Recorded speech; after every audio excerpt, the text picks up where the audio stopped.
A duck in Tennessee can walk again thanks to its new 3D printed leg. Born with his left foot turned backwards, Buttercup could only hobble before receiving the silicone prosthetic. His carers at Feathered Angels Sanctuary appealed to the 3D printing company Novacopy for help, and it donated its services by replicating the duck's sister's leg.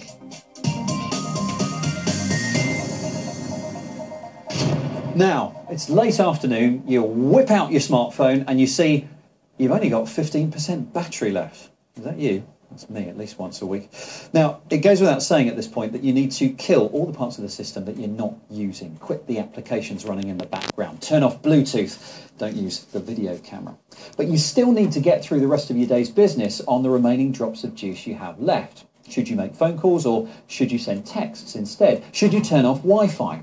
Well, we put together a Click Essential Guide to keeping your smartphone alive just that little bit longer. We'll start with the biggest guzzler of them all, the screen. It's overwhelmingly the most power-hungry part of your device. On some phones, draining your battery as fast as your processor does when it's working at maximum speed. And that means that it's not just gaming and sat-naving, but simple browsing and typing which consume an awful lot of power, simply because the screen stays on the whole time. So it makes sense that a great way of saving battery is simply to turn down the brightness. LCD screens are particularly bad because they use a backlight to illuminate the whole display. OLED screens are more efficient as only the pixels that are lit draw power. And that means if you do have a phone with an OLED screen, choosing a darker colour scheme will save you power.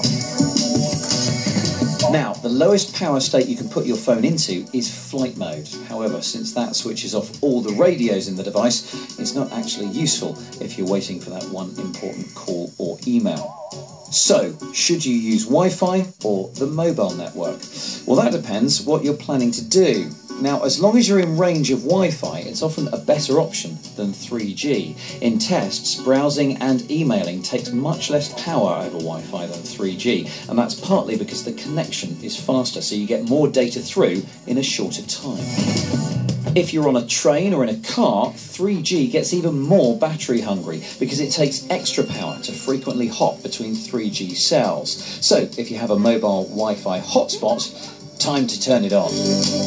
However, if you're not on the move and you're just waiting for an incoming message, it might be best to switch Wi-Fi off, as it takes more power to maintain an idle Wi-Fi connection than a 3G connection.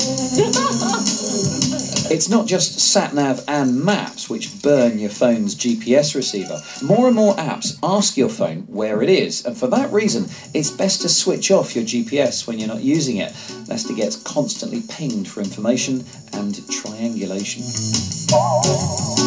And on the subject of apps, free ones are generally more power hungry than paid for ones, and that's because of the ads that they're constantly pulling down. And finally, here's a surprise. If you've ever been tempted to send a text instead of making a call because you thought your message would be transmitted quicker and you might save battery, well, think again. Once a phone call has connected, power consumption on everything apart from the radio drops right off, and crucially, that power-hungry display goes dark.